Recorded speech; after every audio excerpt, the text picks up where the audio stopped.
va présider à cette conférence de presse. Il sera accompagné de Mme Danielle McCann, ministre de la Santé et des Services sociaux, et du Dr Horacio Arruda, directeur national de la santé publique du Québec. Madame Guilbeault, à vous. Merci beaucoup. Bonjour tout le monde. Donc, avant de passer au bilan aujourd'hui, je veux revenir de façon générale sur les consignes, les nombreuses consignes, les nombreuses mesures d'urgence qu'on a mises en place dans les dernières semaines pour lutter contre la pandémie. Je veux rappeler qu'on est bien conscient que c'est difficile en ce moment pour beaucoup de personnes de respecter l'application de ces mesures d'urgence de santé publique qu'on a mises en place. Mais rappelez-vous qu'en ce moment, on est en train de faire tout ce qu'il faut pour sauver des vies. Gardez toujours à l'esprit qu'en ce moment, on poursuit un seul et même objectif, c'est de sauver des vies. Non seulement au Québec, on est un des endroits où on teste le plus, mais on est aussi un des meilleurs dans le respect des règles de distanciation sociale. Et ce sont là deux éléments clés pour pouvoir remporter cette bataille qu'on mène contre la COVID-19 en ce moment. Donc, il ne faut surtout pas relâcher nos efforts, même quand c'est difficile. Rappelez-vous qu'on fait exactement ce qu'il faut en ce moment et qu'on va atteindre ensemble cet objectif de venir à bout de ce virus. Je vais donc passer au bilan du jour. Donc, on a aujourd'hui, malheureusement, 14 nouveaux décès pour un total de 75 décès. Alors, bien sûr, je veux offrir au nom de tout notre gouvernement mes condoléances à tous les proches, à tout l'entourage, tous les parents de ces personnes décédées. On a aujourd'hui 6 997 cas confirmés, une augmentation de 896 par rapport à hier. On a 478 personnes hospitalisées, une augmentation de 49. On a 130 personnes aux soins intensifs, une augmentation de 8.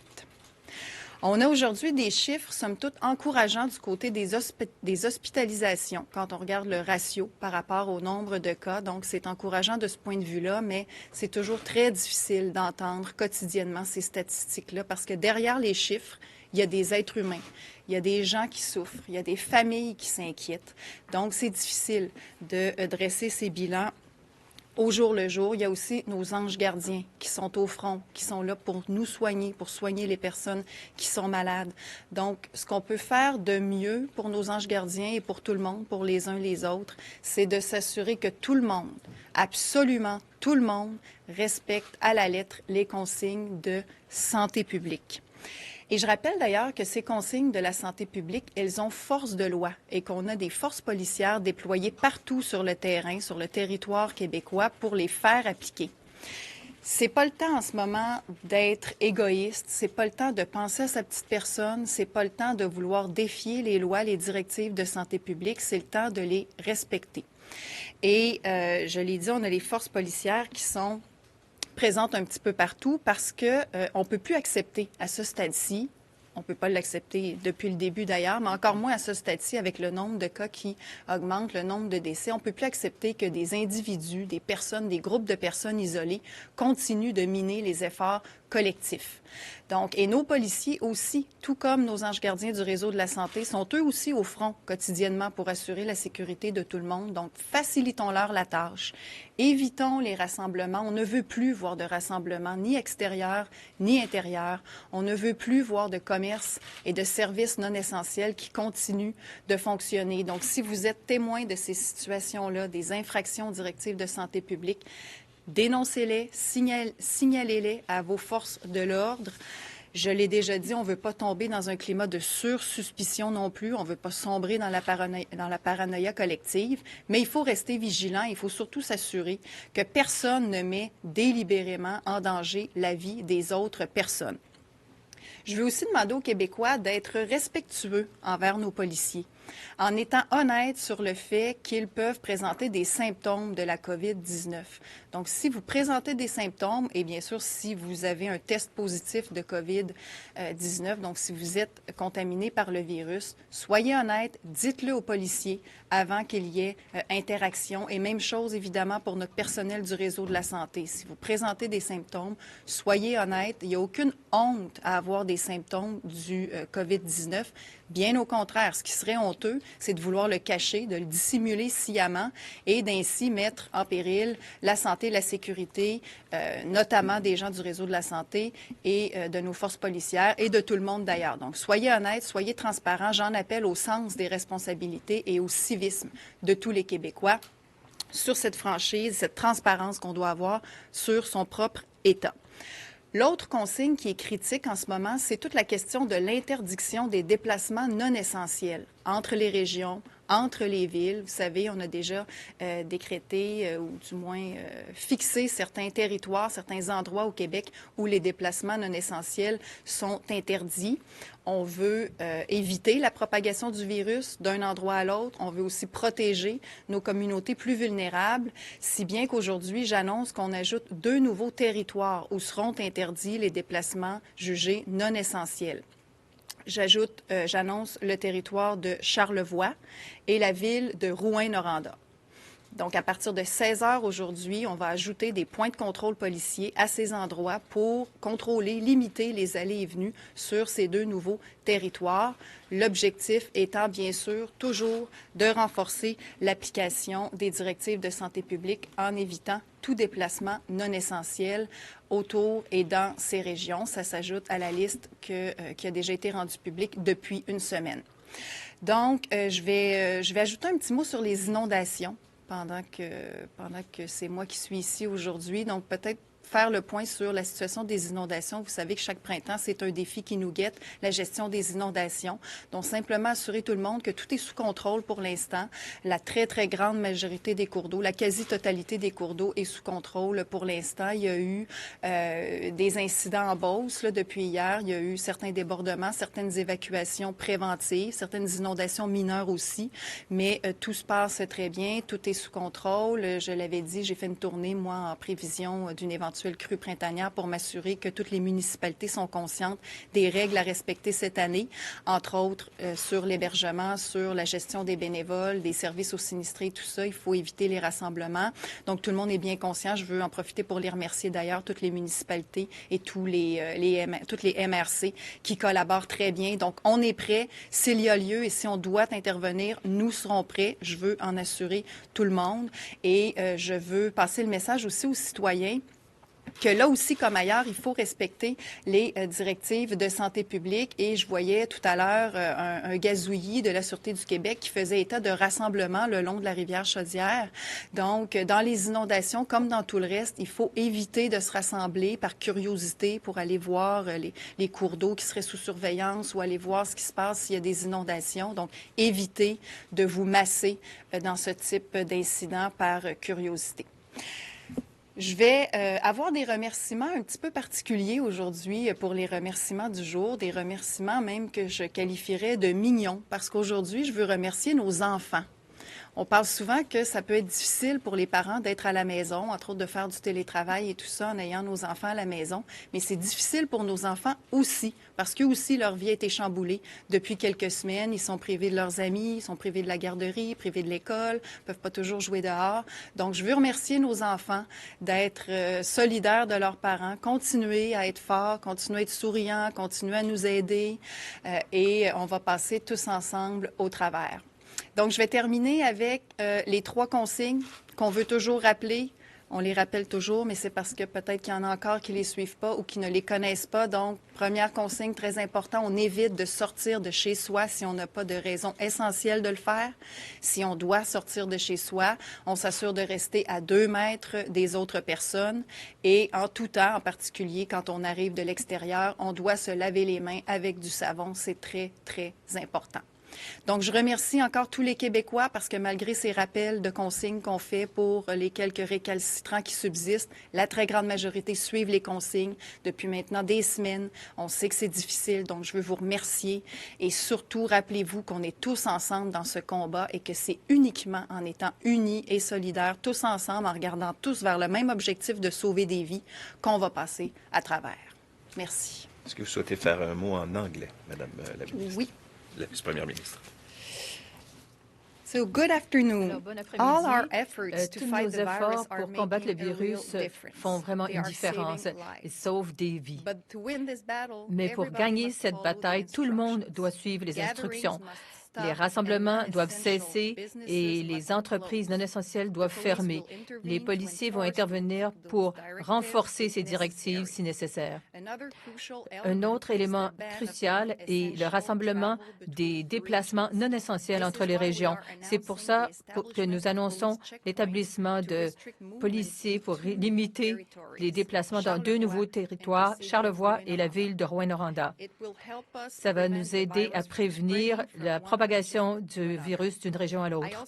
Je voudrais aussi dire un mot au sujet des inondations cette année.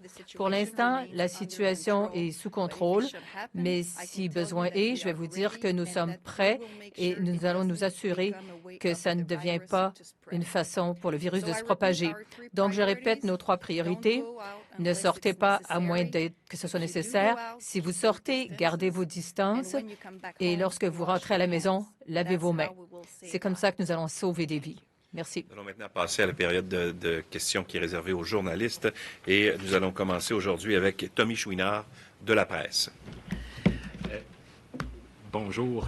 D'abord, ma question pour la ministre de la Santé, Danielle McCann. J'aimerais savoir où on en est exactement sur les réserves de propofol et d'autres médicaments essentiels en milieu de soins intensifs, car il y a des personnes directement impliquées dans le milieu de la santé qui disent que manifestement ces réserves-là sont limitées, qu'on en a pour une semaine, mais on n'est pas capable de s'avancer pour plus. On en est où? Bon, moi, ce que je peux vous dire, c'est que effectivement, il faut être très, très rigoureux dans l'usage de ces médicaments, dont le propofol. Et on est en train de revoir, de regarder des substituts, même des anciens médicaments qu'on utilisait là, dans le passé pour venir aider. Alors, il y a tout un travail qui se fait actuellement à ce niveau-là. On a aussi décidé au niveau de l'approvisionnement des médicaments en général, de le centraliser au ministère. On a fait ça, comme vous le savez, pour les équipements de protection. Avant, c'était les établissements qui s'approvisionnaient directement avec les fournisseurs. On a dû, évidemment, dans une situation d'urgence sanitaire, c'est ce qu'on fait pour vraiment avoir le plus de rigueur, mais aussi d'équité possible. Et on fait la même chose maintenant pour les médicaments. Alors, on a un travail qui se fait actuellement et on va regarder là, des médicaments qui peuvent être utilisés en substitution de certains médicaments comme le propofol. Je sais pas comprendre. Dois-je comprendre qu'il n'y a pas de précision exactement sur l'état des réserves et tout ça, là? Je ne peux pas vous la donner aujourd'hui parce qu'évidemment, on est en train de faire ces travaux et on pourra, évidemment, dans le futur, vous en donner plus de spécificité là-dessus sur le délai. Mais comme je vous dis, on est en train d'examiner d'autres médicaments. Alors ça pourrait nous donner, évidemment, beaucoup plus de temps devant nous. Et on regarde également toute la situation avec nos fournisseurs. On n'a pas terminé notre travail là-dessus. Alors, au moment où on aura davantage une idée, on pourra vous revenir là-dessus parce qu'il y a probablement d'autres possibilités avec nos fournisseurs. Qui sont les décès, Dr Arruda?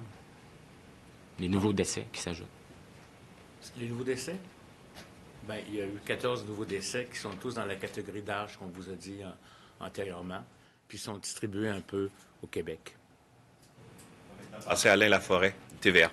Mais si vous me permettez, il y a eu une question qui m'a été adressée. J'aurais peut-être une chose à vous dire aujourd'hui. Là, en fonction de l'analyse qu'on a faite quotidiennement avec les directions de santé publique, vous savez qu'on avait identifié des zones plus chaudes, des zones plus rouges.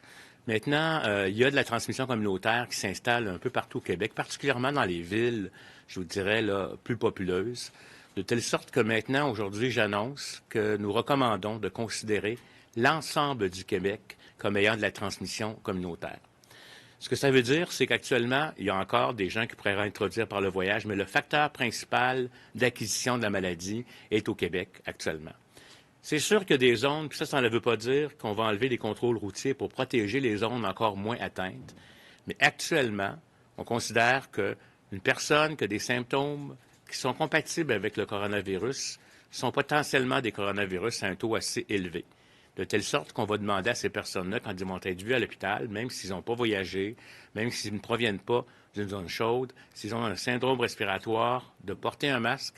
Et les intervenants de la santé vont aussi porter un masque pour ces personnes-là. Donc, ça a surtout une implication, je vous dirais, pour le niveau de gestion des individus qui viennent consulter au système de santé. Puis ça nous réimporte de dire l'importance de pratiquer les mesures de distanciation sociale qu'on vous a déjà bien dit et répétées à plusieurs fois. Cette décision-là, c'est clair qu'il y a des différences de dynamique entre les régions. Là, il y a des sous-secteurs plus chauds que d'autres, mais on arrive à un stade actuellement où plutôt que d'aller à la pièce puis d'ajouter une région à la fois à chaque jour ou des sous-sections, on a considéré qu'il est le temps de recommander la transmission communautaire qui est soutenue à certains endroits, moins soutenue ailleurs, mais de toute façon, on va prendre ces mesures-là. Je tiens à vous dire qu'il est excessivement important de ne pas lâcher. Il ne faudrait pas que tous les efforts qu'on a faits jusqu'à maintenant, qui portent leurs fruits, soient anéantis par un relâchement actuellement. C'est encore le temps. Les équipes de santé publique vont continuer à faire des investigations sur les cas et sur les contacts. Il faut appliquer les mesures. Les gens dans le système de soins et ceux qui donnent des services essentiels proches des personnes vont devoir se protéger un peu plus. Donc, c'est ça qui est la consigne. C'est surtout pour que vous renforcez, mais c'est surtout à cause de la situation épidémiologique. Là, on est rendu à ce stade-là. Quand on était après la semaine de relâche, c'était surtout des voyageurs. 90% des gens qui avaient la maladie provenaient de voyage. Ça démontre qu'actuellement, le bombardement par les voyageurs est en diminution. Ça veut dire que les gens qui reviennent quand même doivent rester en quarantaine, mais on doit considérer toute personne qu'on ne connaît pas, puis c'est pas pour donner de la méfiance, mais comme étant potentiellement porteur, de telle sorte qu'on ne prend pas de chance. Et à ce moment-là, je vous demande à tous de respecter l'étiquette respiratoire, de faire les mesures d'hygiène qu'on répète continuellement. Et puis, si vous avez des symptômes, aussi, de ne pas mentir.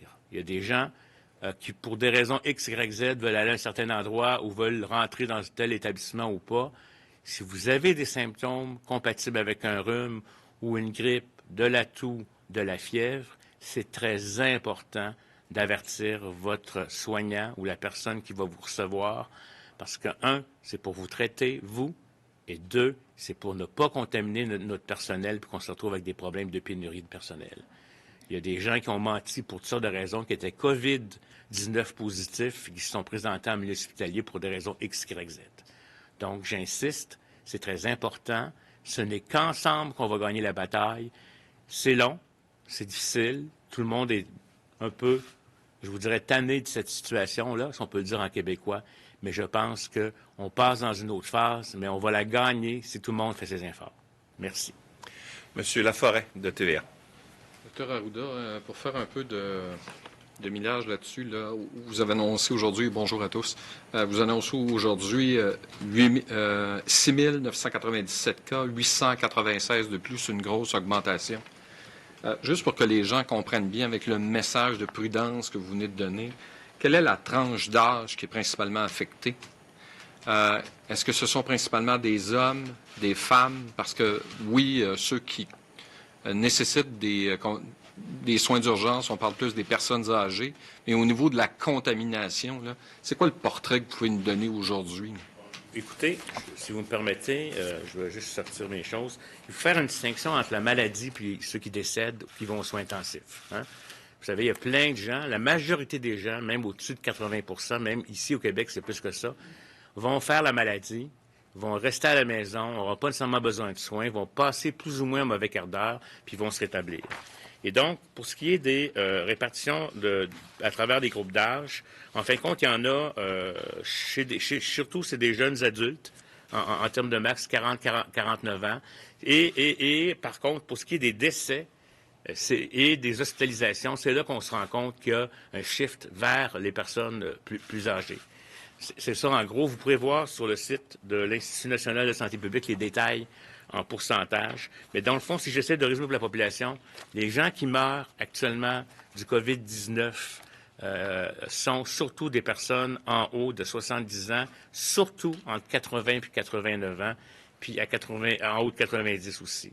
Il y a quelques cas. Il y a eu un cas de décès, je l'ai dit, dans la tranche d'âge 30-39, d'autres dans 50-59, mais c'est véritablement une maladie qui tue particulièrement les gens les plus âgés, les gens qui ont des maladies chroniques, pour le moment au Québec, et c'est le profil qu'on s'attendait. Et c'est pour ça qu'on a mis tellement d'emphase sur le contrôle de la non-exposition des personnes âgées qui sont regroupées dans résidences pour personnes âgées, etc.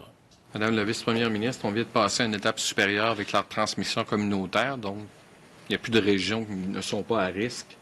Vous avez lancé un avis pour, entre autres, dire la vérité aux policiers. À Saint-Jean-sur-Richelieu, la Ville a décidé d'appliquer des contraventions, là, 200 500 et 1 000 On ne fait pas le processus devant le procureur de la Couronne. Est-ce que la Sûreté du Québec et les autres corps de police devraient faire la même chose? Fini les avertissements, on sévit. Bien, il y a déjà des constats qui s'émettent dans les derniers jours là, à la suite du constat d'une infraction. Il y a des rapports d'infraction généraux qui sont remis par les différents corps de police quand ils constatent qu'effectivement, il y a des gens qui ne se conforment toujours pas aux directives, notamment par des rassemblements, notamment par des commerces qui sont encore ouverts et qui ne devraient pas l'être.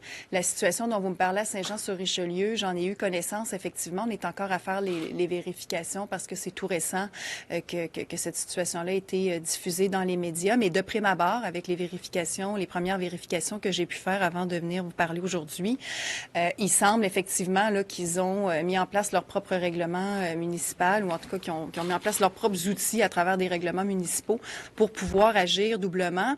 Et donc, si c'est bien ce que je pense que c'est, puis encore là, il y a d'autres vérifications à faire, mais je pense que ça démontre le sérieux de la situation.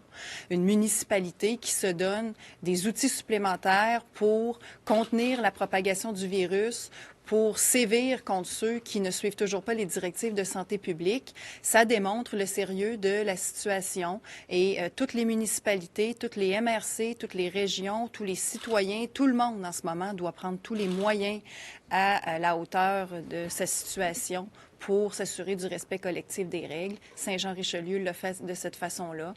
Et je pense que, toujours sous réserve des vérifications à venir, c'est une bonne idée. Patrick Belrose du Journal Le Québec. Oui, bonjour à tous.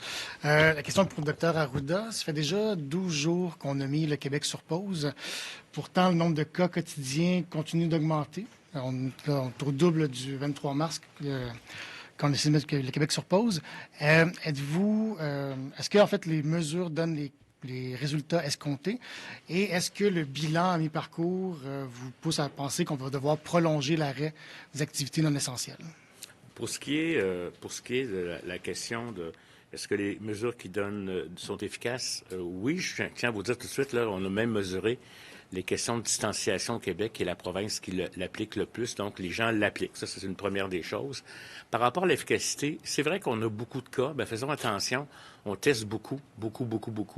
Et ce qui m'importe, moi, c'est quand je regarde le taux d'hospitalisation puis le taux de décès. Moi, je peux vous dire que si on se compare, on n'a pas 15 d'hospitalisation actuellement. On est en deçà de ça. On a moins de décès. Donc, quelque part, les indicateurs fiables pour les comparaisons, je vous dirais, actuellement, on démontre qu'on a un effet parce que si on serait comme ailleurs, on aurait 15 Mais il est trop tôt. Puis, je suis pas en train de dire qu'on est à mi-parcours. Je ne sais pas où on est si on est à mi-parcours. Quand on sera au pic, espérons-là qu'on va dépasser un peu le mi-parcours pour savoir descendre rapidement. Mais je ne suis pas en mesure de vous le dire actuellement. Par contre, est-ce qu'on aplatit la courbe? Je veux vous dire, je vais attendre de voir la cuisson du temps, ce qu'elle va donner en termes de forme. Donc, moi, je trouve que c'est encourageant. Et si je regarde ce qui est recommandé, je vous dirais, à partir des expériences de partout, là, à part de sceller les portes des personnes pour les empêcher de sortir, comme ça peut être fait dans certains pays, bien, je pense que le Québec est en bonne situation. Il a pris les bonnes décisions, je vous dirais, actuellement au bon moment. Mais la vie étant ce qu'elle est, je ne suis pas astrologue ou je peux faire des scénarios, mais je pense que moi, actuellement, là, je sens qu'on est en contrôle.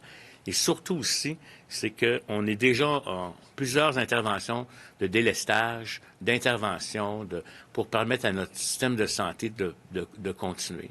D'où l'importance de protéger aussi nos ressources humaines, parce que des lits, c'est une chose, du matériel, c'est une chose, des ventilateurs, c'en est une autre. les respirateurs, c'en est une autre, mais il faut encore qu'on ait un système de santé où des gens, à la fois dans les travaux essentiels, à la fois du côté de la police, à la fois ceux qui transportent la nourriture, là, parce que si on n'a pas ça, on va avoir des problèmes, mais il faut les protéger. Donc, pour les protéger, c'est aussi diminuer le risque de les contaminer en ayant un comportement adéquat. Mais je suis fier d'être au Québec. Et on verra l'histoire plus tard. Puis je dois vous dire, il y a beaucoup de questions excessivement pertinentes que vous posez, dont j'aimerais avoir la réponse. Mais je suis obligé de dire, comme scientifique, que je ne le sais pas. Mais actuellement, on est en contrôle. C'est ce que je peux vous dire, on est en contrôle. Il y a des zones de fragilité comme partout dans le monde par rapport à certains matériels, puis etc. Mais actuellement, on est en contrôle. Puis n'oubliez pas que si vous ne l'attrapez pas, vous n'avez pas besoin de traitement. Là-dessus, moi, ce que je peux vous dire du point de vue du système de santé, d'ailleurs, la question a été soulevée hier par rapport à des situations qu'on qualifierait là, de semi-urgentes. Moi, j'ai beaucoup d'empathie pour les gens qui ont certaines problématiques, notamment en cancer, et qui attendent pour certaines interventions. C'est sûr que la situation maintenant nous permet de rouvrir un peu plus. La situation au niveau des N95, c'est un peu améliorée, parce que c'est ça qui nous freinait aussi. La situation des médicaments, j'en ai parlé, il faut être très, très rigoureux. Alors, on va être capable, la semaine prochaine, d'ouvrir quelques jours pour des interventions semi-urgentes, notamment en oncologie, dans toute la sphère du cancer. Et là, vraiment, il y a tout un travail qui se fait dans les hôpitaux par des comités cliniques, des évaluations très, très rigoureuses. Et je veux vous dire aussi que ça, c'est nouveau avec cette crise, hein. Les spécialistes, les médecins spécialistes et leurs équipes appellent les patients. Et moi, j'invite les gens qui sont anxieux, qui ont des craintes par rapport à leur santé, dans ces situations-là particulièrement, d'appeler leur médecin. Ils vont vous répondre. Et l'important dans ces situations-là, c'est de communiquer de façon soutenue. Et dans les prochains jours, il va y avoir certaines de ces interventions qui vont être faites. Alors, c'est grâce aux efforts de la population aussi, parce que ces équipements n'ont pas été pris pour d'autres situations de COVID-19. C'est grâce à ces efforts-là que notre système de santé est capable d'aller un peu plus loin. La programmation normale reprend à l'antenne de TVA. La couverture spéciale se poursuit en direct à LCN. Que vous avez décrété, donc, l'arrêt des activités économiques non essentielles. Donc, est-ce que vous envisagez de prolonger l'arrêt des activités non essentielles? Et aussi, peut-être un petit commentaire, est-ce qu'on doit s'attendre à une semaine très difficile la semaine prochaine dans cette crise? Bon, pour ce qui est de la pause, il y a plusieurs éléments à prendre en considération. Puis je pense que c'est une décision gouvernementale qui prend en compte les éléments économiques, hautes capacités, etc. Ce que je peux faire, c'est que si on veut prolonger ou pas la pause, on peut me poser des questions sur quelles sont les conditions pour qu'on ne perde pas les acquis. Ça, c'est un élément. C'est clair que je pense que c'est assez clair qu'on n'attendra pas la fin de tout pour dire qu'on recommence à vivre, parce que ce serait intenable.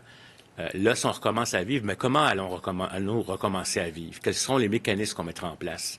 On va favoriser encore le télétravail. Il y a plein d'analyses qui sont en cours pour être faites de comment travailler différemment. Puis je voudrais en profiter, s'il vous plaît, Madame la vice-première ministre a remercié les enfants. Moi, je voudrais remercier des gens, la société québécoise, mais tous ceux qui font des gestes pour aider les gens à rester à la maison. Ceux qui vont distraire les personnes, les artistes qui font de la belle musique avec des chansons, qui reprennent sous le terme du corona, excusez-moi, puis d'ailleurs c'est le COVID-19 que je devrais dire, voyez-vous que je suis dedans depuis le 7 janvier, sans arrêt. Je voudrais juste vous dire, dans le fond, tout geste qu'on pose, à la fois en respectant les consignes, mais à la fois en soutenant les autres dans leur maintien, c'est un geste d'amour. Je tiens à le mentionner. Et je sens cette très grande solidarité au sein du Québec. J'en ai envers moi, j'en ai trop envers moi, mais donnez-en autour, que ce soit des gens qui vont faire des repas, l'atelier des chefs, par exemple. Là, j'en nomme quelques-uns, puis je vais en oublier d'autres. Hein. Tous ceux-là, tous les gens qui prennent soin, bien, moi, ça me démontre qu'on est une société qui est capable de combattre la chose, mais aussi d'en sortir grandi. C'est mon message que je voulais porter aujourd'hui parce que je suis très fier, très, très fier dans notre société. Ça va être une semaine, je vous dirais, importante. Est-ce qu'elle va être la plus difficile? Est-ce qu'elle va nous donner plus d'informations? Vous savez, à mesure qu'on avance, plus on peut être précis sur ce qu'on pense qui peut arriver. J'aimerais ça avoir les réponses de la semaine prochaine. J'aimerais ça être samedi prochain pour vous donner déjà là, les scénarios que vous aimeriez avoir, mais disons que ça va pas retomber comme ça du jour au lendemain, et c'est pour ça qu'il faut maintenir. On a mis trop d'efforts pour arrêter tout ça. Je vais maintenant poser une question. Monsieur Arruda, bon, j'ai déjà posé cette question un peu plus tôt cette semaine sur le port du masque dans la communauté. La CDC aux États-Unis le recommande maintenant. L'Académie française de médecine également le recommande au grand public, tout en précisant qu'il ne faut pas que ce soit des masques destinés au personnel médical, mais on parle, entre autres, de masques de tissu ou encore de foulard. Est-ce que vous maintenez l'opinion que vous aviez cette semaine, ou est-ce que, à votre avis, il est temps que dans la population en général, on commence à se couvrir le visage pour éviter d'envoyer des particules sur d'autres personnes qui ne seraient pas infectées? Écoutez, j'ai pas la vérité. J'essaie toujours de donner mes avis sur les données probantes. Et je pense que nos experts vont regarder encore tout cela.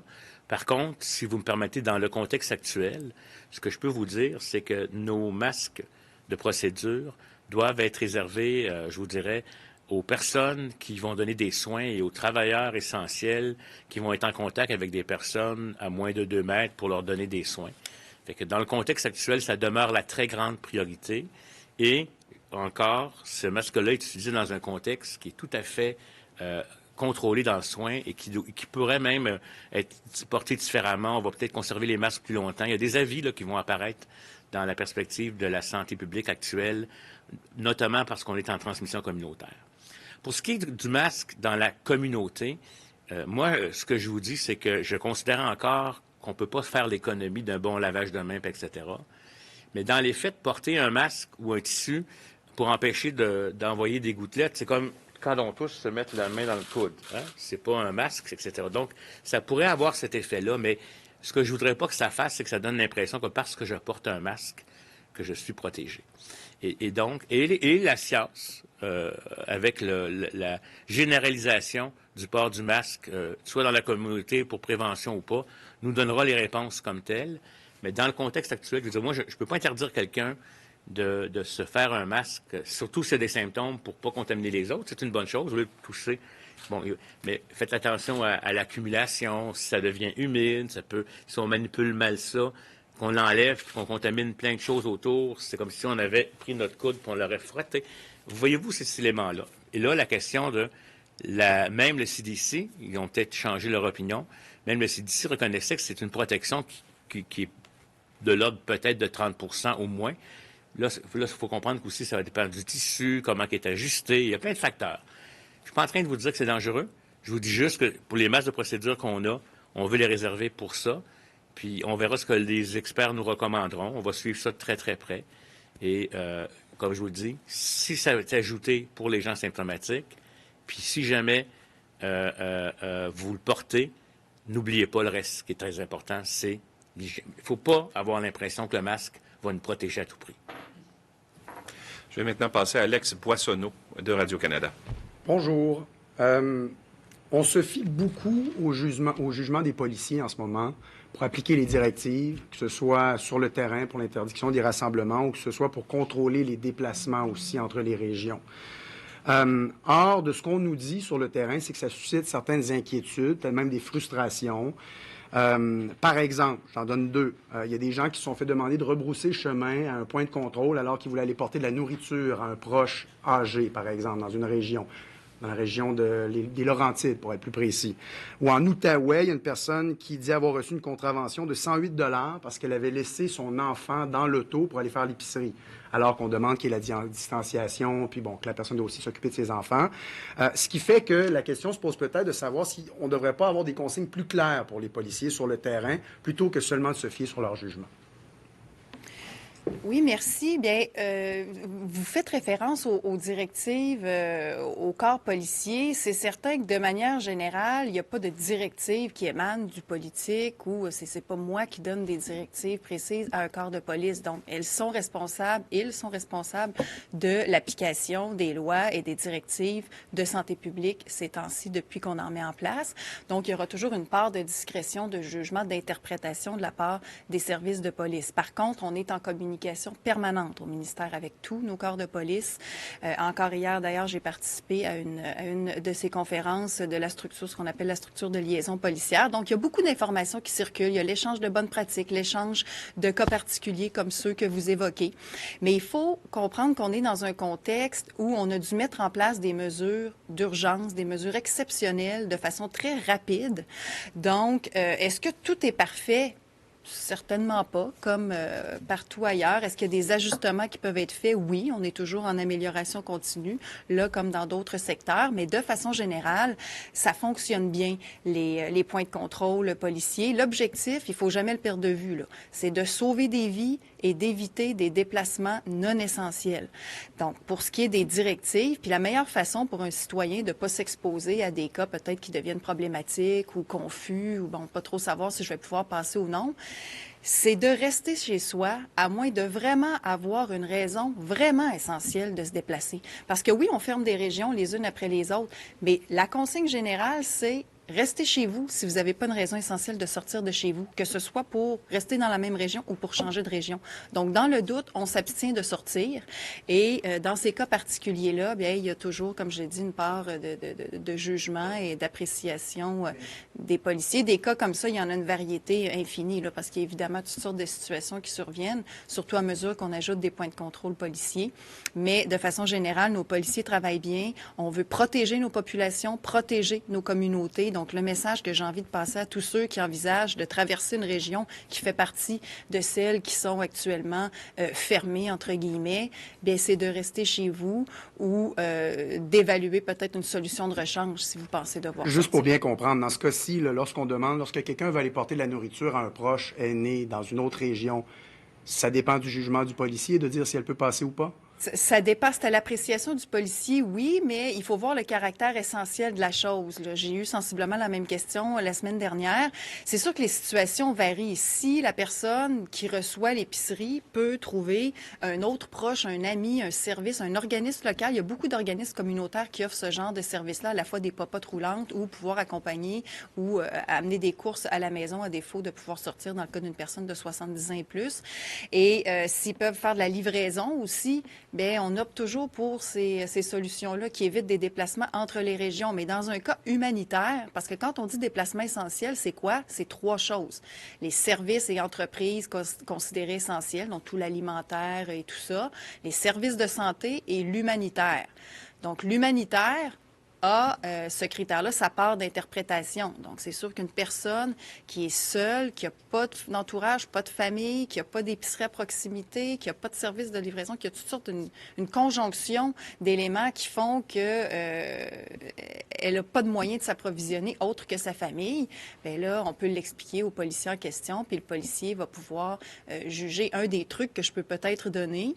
Et là, encore là, je ne me substitue pas au policier d'aucune façon, mais si une personne veut simplement aller porter de l'épicerie à un proche, peut-être s'assurer d'avoir déjà l'épicerie dans la voiture, puis démontrer qu'on s'en va vraiment porter du ravitaillement là, pour quelqu'un.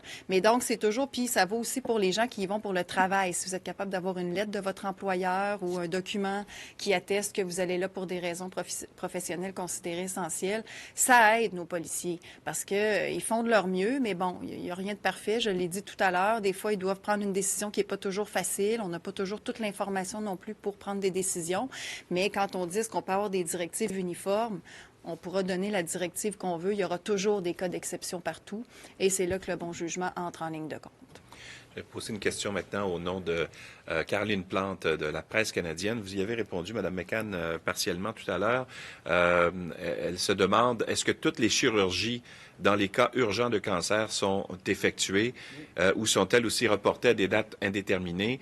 Elle dit également, des lecteurs se demandent s'il est acceptable de faire patienter les cas urgents de cancer afin de prioriser le traitement d'un virus respiratoire. Non, les cas urgents sont traités. Ça, c'est clair. Tous les cas urgents en cancer, et même dans n'importe quel domaine, là, ils sont traités. Ce dont je parlais, ce sont des cas semi-urgents où est-ce qu'on peut avoir davantage de temps, là, 4 à 6 semaines, 8 semaines, où on peut déplacer la procédure. Mais là, ce qu'on dit aujourd'hui, c'est que, étant donné la situation où on est, qu'on a un peu amélioré notre situation avec les N95, dans les prochains jours, la semaine prochaine, on va pouvoir faire quelques cas semi-urgents. Et ça, je pense que ça va être évidemment important. Mais tous les cas urgents, et je le répète, sont faits. Ça n'a jamais cessé dans tous les domaines. Évidemment, on prend les précautions nécessaires. Mais si vous permettez, moi, j'aimerais prendre cette opportunité pour vous parler rapidement de centres désignés d'évaluation qui ont été mis sur pied depuis cette semaine. Depuis le début de la semaine, on n'a pas eu l'occasion d'en parler en conférence de presse. Il y a un communiqué qui est sorti parce que oui, il y a ces cas-là qui doivent être vus dans les centres hospitaliers, mais les gens, quand on parle de 6 997 personnes qui ont été diagnostiquées COVID-19, ont besoin aussi de soins en première ligne, certains d'entre eux, la plupart d'entre eux d'ailleurs, dans les cas plus modérés. Alors, ce que je veux vous dire aujourd'hui, c'est que, comme dans le communiqué, on le disait, ces personnes-là peuvent communiquer avec le 1-877-644-4545. Et là, on va les diriger. On va faire une évaluation avec eux quand ils ont des symptômes, évidemment. Et on va les diriger, si besoin, vers ces cliniques d'évaluation qui sont vraiment des cliniques médicales qui ont été transformées en des cliniques d'évaluation pour le COVID-19. Ce qu'on fait dans toutes les régions du Québec, parce qu'il y en a 93 de ces cliniques, c'est qu'on veut concentrer dans certaines cliniques la venue des gens qui ont le COVID-19 pour éviter justement qu'ils croisent d'autres patients qui vont continuer d'aller dans les cliniques médicales en général. Alors ça, c'est une autre mesure de distanciation, mais de protection de la population, mais aussi une mesure pour donner les soins requis à ces personnes qui en auraient besoin physiquement, parce qu'il y a l'ensemble, évidemment, des médecins et des équipes qui sont à pied d'œuvre au téléphone et en téléconsultation actuellement dans le réseau de la santé. On va maintenant passer aux questions en anglais. On va commencer avec Josh Grant de CBC. Bonjour tout le monde. Dr. Arruda, alors, 14 nouveaux décès aujourd'hui, 75 en tout. Est-ce que vous pouvez nous détailler un petit peu quels sont les groupes d'âge qui sont affectés par ces décès? Oui, en fait, c'est ce que nous croyons. Ce sont le même type de distribution. La plupart des cas des victimes qui sont décédées du coronavirus ou de la COVID-19 ont plus de 70 ans. Je dirais que la plupart sont concentrés entre 80 et 89 ans. Il y a des cas aussi de plus de 90 ans. Une seule personne a moins de 60 ans et c'était une personne entre 30 et 39. Alors, donc les gens, effectivement, qui décèdent sont généralement plus âgés et plusieurs ont d'autres conditions médicales. L'hôpital général juif à Montréal interdit tous les visiteurs, même pour les accouchements et le postpartum. Est-ce que le gouvernement du Québec veut renforcer cette décision? Est-ce que vous soutenez cette décision? Oui, ce que nous devons dire à ce sujet, c'est que c'est très dommage ce qui se produit dans le centre de naissance de l'hôpital général juif. Malheureusement, il y a des conjoints, des femmes d'une femme qui allait donner naissance était infectée à la COVID-19. Elle avait des symptômes. Et ça, c'est vraiment qui ne devrait pas s'arriver dans un hôpital, n'importe où. Et je crois qu'il y avait beaucoup d'inquiétudes parce que cette personne aurait pu infecter d'autres personnes. Alors, vous pouvez imaginer, alors l'hôpital a décidé de mettre fin aux accompagnements d'une personne pour donner naissance. Dans d'autres hôpitaux, c'est encore possible, mais je veux m'assurer que la population comprenne bien, si vous avez des symptômes, quelques symptômes, même si c'est le rhume ou l'influenza, la COVID-19, si vous ne savez pas, et si en plus de ça, si vous avez été diagnostiqué avec la COVID-19, vous ne sortez pas, vous restez chez vous et vous protégez tous les autres. Alors, c'est la même chose si votre femme ou votre conjointe donne naissance. Peut-être qu'une autre personne peut y aller. Si ce n'est pas le conjoint, ça peut être quelqu'un d'autre qui l'accompagne pour donner naissance.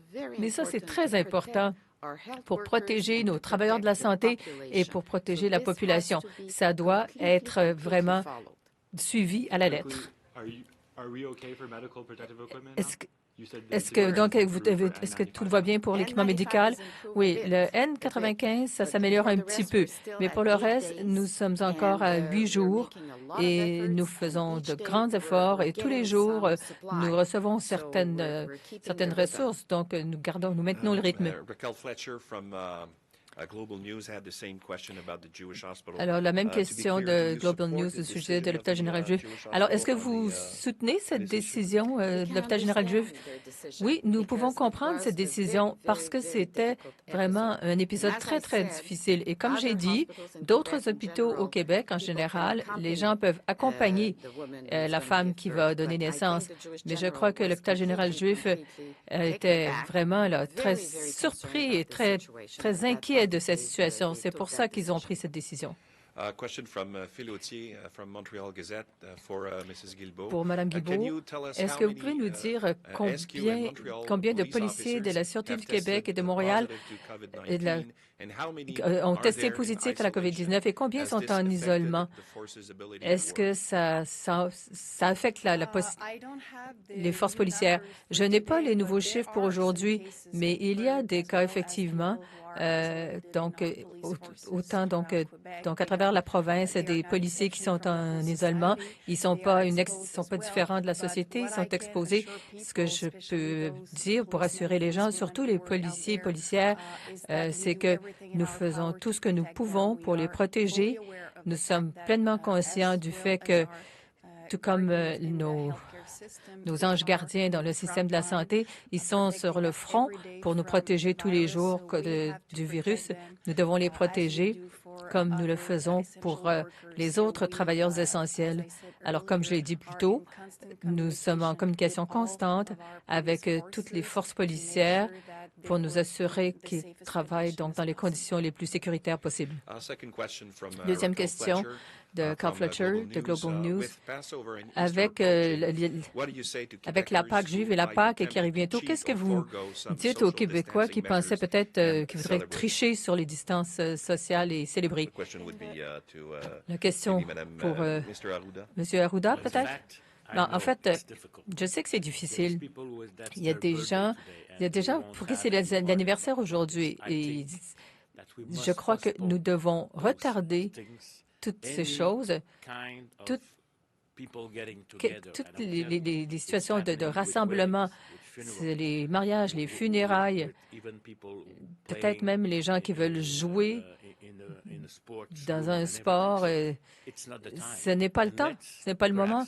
Et peut-être on pourrait avoir un plus beau cadeau, un plus gros party après, mais ce n'est pas le moment. Je suis très désolée de ça, mais ce n'est pas parce que ce soit une religion ou une autre, c'est parce que ce n'est pas le moment de se rassembler, c'est pour vous protéger et pour protéger les autres. Surtout protéger les autres, parce qu'il y a une transmission pendant un événement comme celui-là. Une de ces personnes peut en infecter une autre, qui va en infecter une autre, et ça peut tuer quelqu'un d'autre. Peut-être que je pourrais ajouter, tous les rassemblements sont interdits et ces règles s'appliquent à tout le monde. Donc, vous ne pouvez pas vous demander si vous pouvez ou non vous rassembler. Non, à moins d'avoir vraiment des raisons spécifiques, comme si vous êtes des travailleurs essentiels. Mais sinon, même dans les services essentiels, les employés et les gens doivent garder leur distance, à moins que ce soit vraiment strictement impossible. Tous les rassemblements sont interdits et les règles s'appliquent à tout le monde. S'il vous plaît, respectez ces règles. Et nous faisons tout ça pour sauver des vies. Question de CTV. Quelle est votre réaction à la recommandation du CDC que le public devrait maintenant porter des masques pendant pendant la pandémie de COVID-19? En fait, nous regardons toute l'évidence, toutes les preuves scientifiques. Je crois que c'est une approche nouvelle, émergente. Même la CDC, il y a quelques jours, disait que ces masques ne protégeaient pas du tout. Et comme je disais, au Québec, la priorité est de garder les masques pour les services essentiels et les travailleurs de la santé. Ça veut dire que si vous devez être à moins de 2 mètres d'une personne pour la traiter, vous devez avoir un masque. Le masque, peut-être celui que vous pouvez faire avec un tissu, ça peut être un peu comme si je toussais dans le coude. Dans le coude. Mais s'il y a une concentration de microbes, là, et puis vous l'enlevez, puis vous contaminez vos mains, vous mettez vos mains partout, et c'est plus important de se laver les mains. Mais ça peut être correct si quelqu'un ne veut pas tousser, éternuer, de l'utiliser. Mais si vous pensez qu'en mettant quelque chose que vous allez vous protéger vous-même pour être contaminé, le masque, non, parce que vous allez toucher des choses avec vos mains, vous allez falloir toucher votre visage en installant le masque, vous allez vous contaminer. Alors oui, alors nous allons regarder ça, comme la littérature commence à avoir plus de littérature à ce sujet, mais ne pensez pas que le masque soit la solution. Le lavage des mains, avoir une bonne hygiène, c'est la meilleure chose à faire. Dernière question de Philippe Autier de la Gazette. Mrs. McCann, pouvez-vous nous mettre à jour sur les efforts du Québec pour produire ses équipements de protection, incluant les masques N95? Oui, alors nous travaillons, tout le gouvernement, en fait, travaille très fort afin d'être autonome dans la production de ce type d'équipement. Effectivement, en ce moment, nous devons recevoir beaucoup de fournitures pendant les prochaines semaines, mais nous aimerions effectivement être autonomes le plus rapidement possible. C'est une priorité de notre premier ministre et nous sommes en contact avec de nombreuses entreprises. Nous travaillons vraiment très rapidement pour mettre en place toute la chaîne de production afin de devenir autonome le plus rapidement possible. C'est la première priorité, c'est la priorité la plus élevée. Merci beaucoup à tous. Ceci met fin à la conférence de presse. Fin du point de presse dirigé par la vice-première ministre Geneviève Guilbeault. Donc, on l'a vu, alourdissement du bilan Québec, 14